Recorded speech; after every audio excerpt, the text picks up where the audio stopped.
আসসালামু আলাইকুম সম্মানিত দর্শক, আজকে চলে এসেছি ঝিনাইদহ সদর উপজেলা নগরবাথান মাংসর বাজারে। তো দেখতে পাচ্ছেন আজকে গরুর মাংস বিক্রি হচ্ছে। আজকে বাজারে চলে এসেছি। আসসালামু আলাইকুম নানা। ওয়ালাইকুম আসসালাম রহমতুল্লাহ বারকাতু।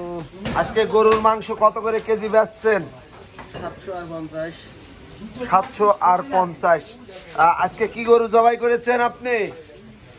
কি দেখলে খুশি হবা? আমি আমার দর্শক দেখবে, আমি না তো। এই দেখো, আরে গরু ওটা তো বেশি। এইটাই তাদের প্রমাণ। আচ্ছা আচ্ছা, ওটা রেখে দিতে হয় চিহ্ন হিসাবে চিহ্ন নাই, মানুষ গোশ নেয় না নাকি? ওই মানুষের জিজ্ঞাসা করে কি করে, তখন ওইটা দেখে দিই। ওটা দেখিয়ে দেন না? আচ্ছা আচ্ছা। তো আইডিয়া গরু তার প্রমাণ হলো ওইটা রাখার কারণ হলো ওইটা রানের সাথে রেখে দেন, যে ওইটা আইডিয়া গরু তার প্রমাণ। হ্যাঁ হ্যাঁ, হল আলাদা। আচ্ছা আচ্ছা।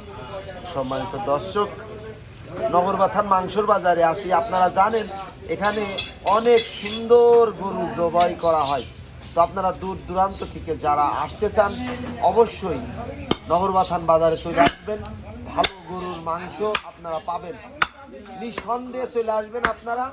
ভালো গরুর গোস্ত আমরা বেশি, আপনারা আসবেন, এসে নিয়ে যাবেন আমাদের কাছ থেকে। আমরা ভালো গরুর গোস্ত বেশি, যার কারণে আমাদের গোস্তর দাম একটু বেশি হয়। আমাদের গোশে কোনো জায়গায় বদনাম নেই, আপনারা শুনবেন, জানবেন, যাচাই করবেন।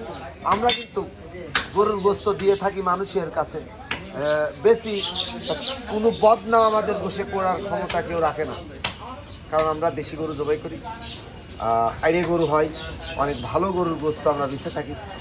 আমাদের গোশে কোনো বদনাম নেই। আর যেখানে সস্তা পাবেন সেখানেই আপনি বদনাম পাবেন। তো কাজেই সস্তার তিন অবস্থা: সস্তায় কিনবেন, নিয়ে যাবেন বস্তায়, কিন্তু বাড়ি যেয়ে দেখবেন যে কি করে আসলাম। হ্যাঁ, বাড়িতে দেখলে যে কাম সারা, বাড়ি যেয়ে দেখবেন কাম সারা। বৌমায় আব্বা করছে না, বৌমায় আর আব্বা কমে না, কারণ সস্তাটা কিনে এনেছে। সস্তাটা কিনা মানুষ থাকে আলাদা, কারণ সস্তা মালে আপনারা জানেন তিন অবস্থায় হয়ে থাকে। কুমা মাল কম দামে বিক্রি হয়, এটা সবসময় আপনারা মাথায় রাখবেন। কারণ এটা গরুর গোস্ত, 100 গ্রাম গোস্তর দাম যদি 750 টাকা করে হয়, 75 টাকা দাম হয়। আপনার 100 গ্রাম গোস্ত যদি ঠকিয়ে দেয়, আপনি মনে করেন ঠকে যাবেন। 100 গ্রাম গোস্ত যদি আপনার কম দেয়, বা পানি মিশিয়ে বা গেজা পদ্মা হাড্ডি মাড্ডি দিয়ে দেখা যাচ্ছে পরিষ্কার করলো না, অপরিষ্কার করে আপনার 1 কেজি গোস্ত কেটে দিল, তো আপনার 100 গ্রাম কিন্তু বাদ যাবে না, সেটা কিন্তু চলে যাবে গোস্তর সাথে। তো কাজেই এইটাকে ছুরি ধরে সাফ করে এটা সাফ করে এই যে বাদ যাচ্ছে যেটা, এইটা কিন্তু আপনার গোস্তর মধ্যে কেটে দেবে যখন আপনি কম দামে গোস্ত কেনবেন। এই দেখো, হ্যাঁ, ওই যে পাশে তো দেখছি মেলা হয়ে গেছে।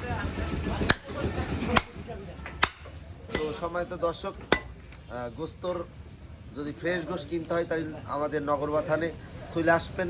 মাংসের দোকানে আমরা মাংস বেঁচে থাকি, আপনাদের দেখানোর চেষ্টা করছি। আজকে নগরবাথান মাংসর বাজারে আমি মোহাম্মদ শাহিন রেজা, আমাদের দোকান থেকে আমি ভিডিওটা করছি, আপনাদের দেখানোর চেষ্টা করছি যে আজকে আমরা কী জবাই করেছি। আজকের আপডেট নগরবাথান মাংসর বাজারে আজকে আমরা আসি, ষাঁড় গরু জবাই করেছি, আপনাদের দেখানোর চেষ্টা করছি। আগামীকাল ছিলাম, আগামী তো না, গতকাল ছিলাম আমরা হলিধানি মাংসর বাজারে, মহিষের মাংস বেচেছি, আপনাদের দেখানোর চেষ্টা করেছি। হলিধানি দুটো গরু, একটা মহিষ বেঁচে আসলাম, আপনাদের পুরো আপডেট দিয়েছি আমি। তো দেখানোর চেষ্টা করি, অবশ্যই আমাদের প্রতি আস্থা রাখবেন। আপনারা কে কোথা থেকে ভিডিওটি দেখেন অবশ্যই আমাদের কমেন্ট করে জানাবেন। সবাই ভালো থাকবেন, সুস্থ থাকবেন। আসসালামু আলাইকুম। ওয়ালাইকুম আসসালাম।